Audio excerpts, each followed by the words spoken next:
హైదరాబాద్ నగరం ప్రతి ఏటా వర్షాకాలంలో అతలాకుతలమవుతున్న ప్రభుత్వం పట్టించుకోవడం లేదని బీజేపీ ఎంపీ ఈటెల రాజేందర్ విమర్శించారు. ప్రాణ నష్టం జరగకుండా ప్రభుత్వం త్వరితగతిన చర్యలు చేపట్టాలన్నారు.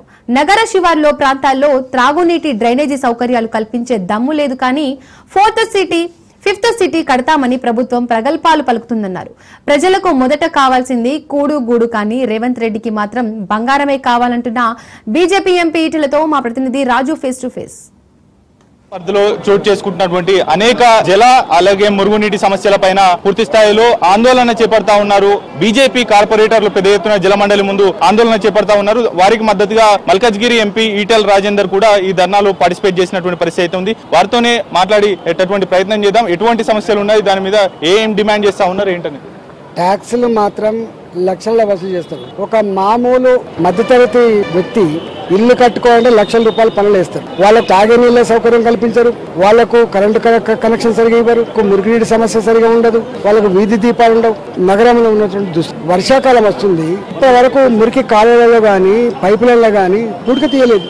ఎక్కడెక్కడైతే ప్రమాద గంటికలు మోగించేటువంటి స్పాట్స్ ఉన్నాయో వాటి పట్ల వీళ్ళకి ఒక అవగాహన లేదు. ఇవాళ ఒక్క 5 పైన బిల్లు కూడా కొత్తగా శాంక్షన్ చేసింది లేదు, పని చేసింది లేదు. ₹1 పని కూడా చేయకపోతే రేపు వర్షాకాలం వస్తే మొన్న 8 సెంటీమీటర్ల వర్షానికే నగరం అంతా కూడా అతలాకుతలమైందని చెప్పి వార్తలు వస్తా ఉంటే ఆందోళన పడతా ఉంటే ఈ ప్రభుత్వానికి నిమ్మకు నీరెత్తినట్టుగా ఉంది, నీరే చక్రవర్తి లాగా ఉంది. కాబట్టి వెంటనే ఇవాళ మురికి నీటి వ్యవస్థను వచ్చే వర్షాకాలంలో ఇల్లు కాలనీలు మునిగిపోకుండా చర్యలు చేపట్టాలని చెప్పి కోరుతున్నాం. రెండవది యుద్ధ ప్రాతిపదిక పైన కొంత అవసరమైన మెషినరీ కానీ కొంత మ్యాన్ పవర్ కానీ తీసుకొని రేపు వర్షాకాలంలో ప్రాణ నష్టం జరగకుండా చూడాలని చెప్పి కోరుతా ఉన్నాం. మూడవది కొత్తగా ఉన్నటువంటి కాలనీలు శివారు ప్రాంతాలకు కానీ డబుల్ బెడ్రూమ్లకు కానీ మురికి నీళ్ల పైప్ లైన్లు లేవు, కాలువలు మంచినీళ్ల పైప్ లైన్ కూడా లేవు, వీధి దీపాలు లేవు, రోడ్లు లేవు. కాబట్టి అన్ని కూడా పునరుద్ధరించాలని చెప్పి ఇక్కడ జిహెచ్ఎం దగ్గర కూడా తప్పకుండా ఇవన్నీ డిమాండ్ చేస్తాం. ఒకవేళ ప్రభుత్వం ముద్దుదిద్దపోయి ఇట్లే ఉంటే వేలాది మందితో వీటి ముట్టడించే ప్రయత్నం చేస్తారు. మూసీ సుందరీకరణ అటువంటి ప్రాజెక్టులు పెద్ద ఎత్తున చేపడతా ఉంది, నగరాన్ని కొంత నిర్లక్ష్యం చేసేటట్టు చూస్తా ఉన్నా అనేది కూడా చర్చ జరుగుతుంది.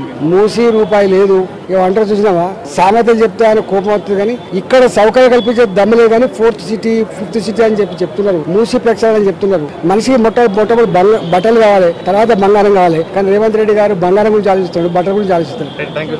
ఇది ఓవరాల్ గా ఈటెల రాజేందర్ చెప్తున్నటువంటి మాట. ప్రధానంగా హైదరాబాద్ నగరంలో ఉన్నటువంటి నీటి సమస్యలతో పాటు డబుల్ బెడ్రూమ్ లో సంబంధించినటువంటి ఇప్పటి వరకు త్రాగు నీరు అందించడం లేదు, దాంతో పాటుగానే మురికి కాలువలు కూడా నిర్మించలేదు అనేది కూడా ప్రధానంగా ఆరోపిస్తా ఉన్నారు. ప్రధానంగా డ్రైనేజీ కాలువలు కూడా అటు నాలాల్లో ప్రవహిస్తున్నటువంటి పరిస్థితి ఉంది. వాటికి సపరేట్ గా తాగునీటికి అటు మురికి వ్యవస్థ కూడా డ్రైనేజ్ సిస్టమ్ కూడా ఏర్పాటు చేయాలనేది కూడా డిమాండ్ చేస్తా ఉన్నారు. దాంతో పాటుగానే SNDP పనులు కూడా వేగవంతం చేయాలి. హైదరాబాద్ చిన్నపాటి వర్షం పడితేనే అతలాకుతలం అవుతా ఉంది, వాటిని పట్టించుకోవాలి. గ్రేటర్ హైదరాబాద్ పైన దృష్టి పెట్టాలి, ఇతర 4th సిటీ 5th సిటీస్ కాదు.